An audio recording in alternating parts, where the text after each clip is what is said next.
morning everyone. I am Mudita and you are watching your favorite Mudita IS Warrior. So class 10 ये आपकी maths की assessment worksheet 1 है जो आपको 27 जुलाई 2021 को दी जाएगी। देखिए ये जो असेसमेंट दिया गया है ये आपका बेसिक टेस्ट है। आपने जितना भी पढ़ा है उस पे बेस्ड ये टेस्ट है। यहाँ पे कुछ चीज़ें आपको क्लास 9 से पूछी जा रही हैं और कुछ क्लास 10 से पूछी जा रही हैं। सो ध्यान से इसको सॉल्व करो, बहुत ही अच्छे से आप लोग कर लोगे, बहुत ही ईजी है। यहाँ पे आपको बोल रहा है darken the circle against the correct option for given below. So pencil या पेन से आपको सर्कल को डार्कन करना है, बट आपको पता होना चाहिए कि स्कूल में आपको कैसे करवा रहे हैं। कुछ स्कूल में आपको कॉपी लगवाई है असेसमेंट की, तो आप कॉपी में करेंगे, वहाँ ऑप्शन लिखेंगे, और कहीं पे आपको A4 साइज पे करवाया जा रहा है तो आप A4 साइज पे करेंगे, और अगर आपको प्रिंट निकाल के करवाया जा रहा है तो आप डार्कन करेंगे। ऑल राइट, अब देखिए फर्स्ट क्वेश्चन हमसे बोल रहा है इन विच क्वाड्रेंट द पॉइंट -2, 6 लाई। किस पॉइंट में -2 और 6 लाई करेगा। तो इसका देखिए मैं बहुत सिंपल सा तरीका बताऊं आप लोग को। मैंने क्लास 9 में कोऑर्डिनेट ज्योमेट्री में ये पढ़ाया था कि आपके क्वाड्रेंट्स क्या होते हैं। This is your first quadrant, this is your second quadrant, this is your third quadrant, this is your fourth quadrant. हमारा जो फर्स्ट क्वाड्रेंट होता है वहां पे हमारी दोनों वैल्यू प्लस की होती हैं, और इसके सामने वाला मैंने बताया था दोनों में क्या होता है, थर्ड वाले में दोनों वैल्यू माइनस की होती हैं, सेकेंड में माइनस प्लस, और फोर्थ में हमारा क्या होता है प्लस माइनस। तो यहाँ पे देखिए -2,6 किस में आएगा, सेकंड क्वाड्रेंट में आएगा। सेकंड क्वाड्रेंट में फर्स्ट वैल्यू माइनस की होती है, सेकंड हमारी प्लस की होती है। सो ये आपका क्लियरली है कि फर्स्ट क्वेश्चन का ऑप्शन क्या होगा, A, B, C या D। तो इसका आंसर होगा B, यानी B के आगे आप क्या करोगे, डार्कन कर दोगे। सेकंड क्वाड्रेंट है, इसमें तो कुछ कैलकुलेशन करनी ही नहीं है। अब सेकेंड क्वेश्चन है गाइज आपका, the HCF of 195 and 87 is 3, the LCM of this. So देखिए ये मैंने आपको करवाया था, आपको ध्यान होगा फर्स्ट चैप्टर में, ठीक है, रियल नंबर वाला जो फर्स्ट चैप्टर है वहां पे हमने किया था। इसके लिए आपका एक बेसिक फॉर्मूला होता है कि LCM इंटू HCF आप कैसे फाइंड कर सकते हो, if you know the first number and second number. So यहाँ पे देखिए हमारे पास HCF वो क्या बोल रहा है, LCM निकालना है तो LCM को एज इट इज लिख दो। HCF बोल रहा है कि दोनों नंबर का 3 है, और नंबर्स क्या हैं, दोनों आपको नंबर पता है, 195 इंटू कौन सा है 87। अब देखिए LCM निकालना है तो इन दोनों नंबर के डिवाइड में आप भेज दो किसको, 3 को। तो ये 3 यहाँ से उठ के कहाँ पे आ जाएगा, यहाँ पे आ जाएगा। तो आपके पास कुछ इस तरीके से आ गया 195 इंटू 87 डिवाइड बाय 3। अब देखो कुछ कैंसिल हो रहा है 3 1 जा 3, और 3 के टेबल में 29 पे 87 कैंसिल हो जाएगा। अब 29 इंटू 195 को आप मल्टीप्लाई करके देख लो, वही आपका LCM होगा।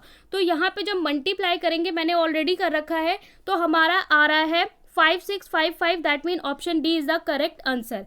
कैलकुलेट करके आप लोग जरूर चेक करिए, किसी पे बिलीव नहीं किया करिए। तो आपका आंसर होगा डी 5655, मैंने मल्टीप्लाई किया है पर आप भी करिए। सो 5655 यानी option D is the correct answer. Okay, come to the next, third question पे चलते हैं। Which of following for the given figure where O is the center of circle। यहाँ पे आपसे बोल रहा है कि कौन सा स्टेटमेंट सही होगा जब आपको ये फिगर दिया हुआ है। यहाँ पे आपको देखिए एक सर्कल बनाया हुआ है और उसके अंदर दो आपके एंगल्स बन रहे हैं, एक एंगल ये बन रहा है, एक एंगल ये बन रहा है, ठीक है। ये है हमारा QPR, ये है QOR। तो इसका सिंपल सा एक थ्योरम है, ठीक है।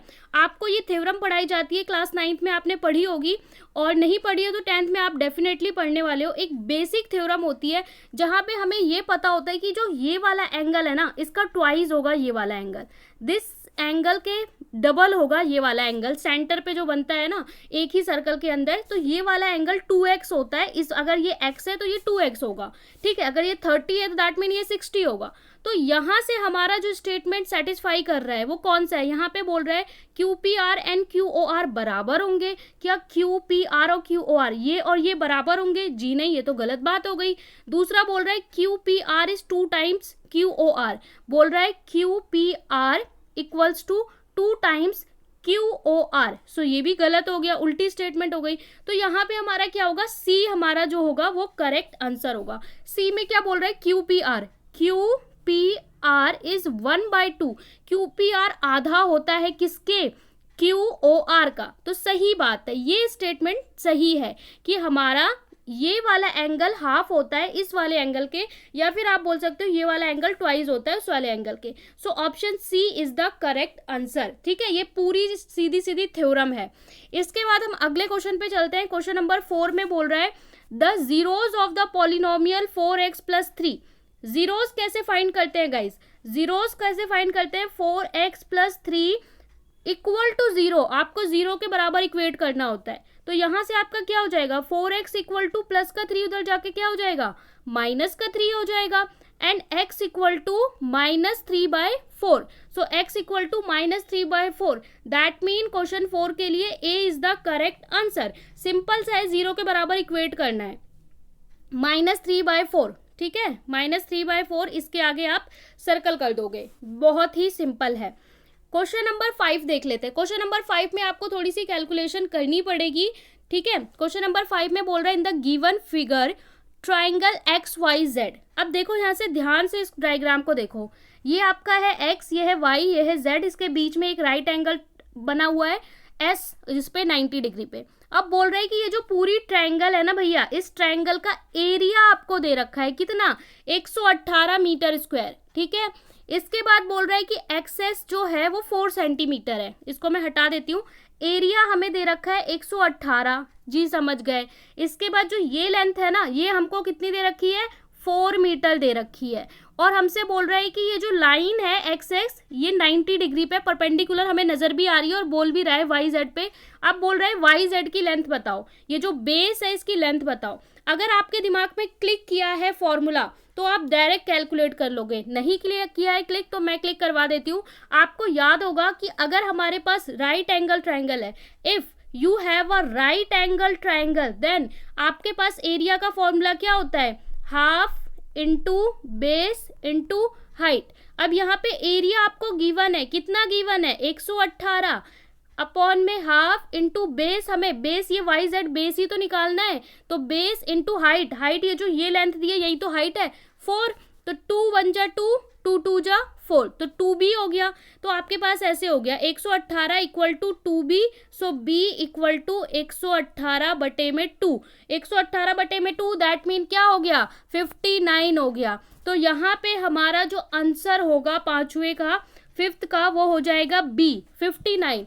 ठीक है, 118 159 का डबल ही तो होता है भाई, 9 9 18, 5 5 10 11। ठीक है, तो क्या हो गया? 59। B is the correct answer. Simple सा कैलकुलेशन है, हाफ बेस इनटू हाइट, छोटी क्लासेस में भी करके आए हैं। इसके बाद क्वेश्चन नंबर 6 अगर हम देखें तो यहाँ पे बोल रहा है सॉल्यूशन ऑफ द इक्वेशन। कौन सा सॉल्यूशन इस इक्वेशन को सेटिस्फाई करेगा?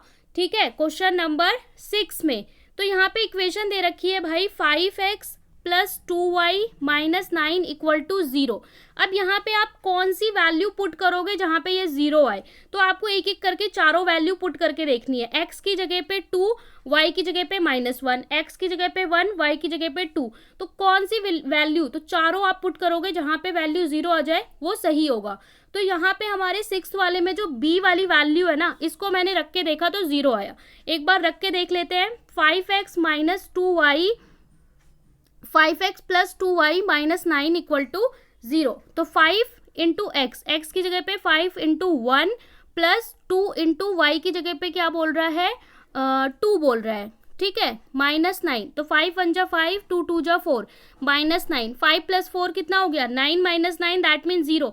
जिस वैल्यू पे इसकी वैल्यू इक्वेशन की 0 हो जाए वो इसका सॉल्यूशन है। तो b वैल्यू पे इसकी जो वैल्यू है वो 0 हो रही है, that mean b is the solution. b for question number 6। Question number 7 की बात करें, all the 4 vertices of cyclic quadrilateral lie in a. Question number 7 में हमसे बोल रहा है कि किसी भी क्वाड्रिलेटर, साइक्लिक क्वाड्रिलेटर में जो हमारा बनता है वो कैसे बनता है? साइक्लिक क्वाड्रिलेटर में, ठीक है, साइक्लिक क्वाड्रिलेटर कुछ इस तरीके से, मैंने रिवर्स बना दिया था। बोल रहा है all the 4 vertices of cyclic quadrilateral, जो ये सारे वर्टिसेस होंगे साइक्लिक क्वाड्रिलेटर में वो किसके अंदर आते हैं? ये आपको नजर आ रहा है, ये क्या है? सर्कल है, और ये क्या है? क्वाड्रिलेटर है।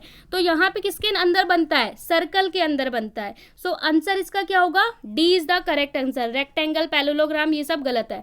D is the correct answer for question number 7। अब क्वेश्चन नंबर 8 की बात करें। 8 में बोल रहा है which of following number is irrational. ये भी आपका चैप्टर 1 से है।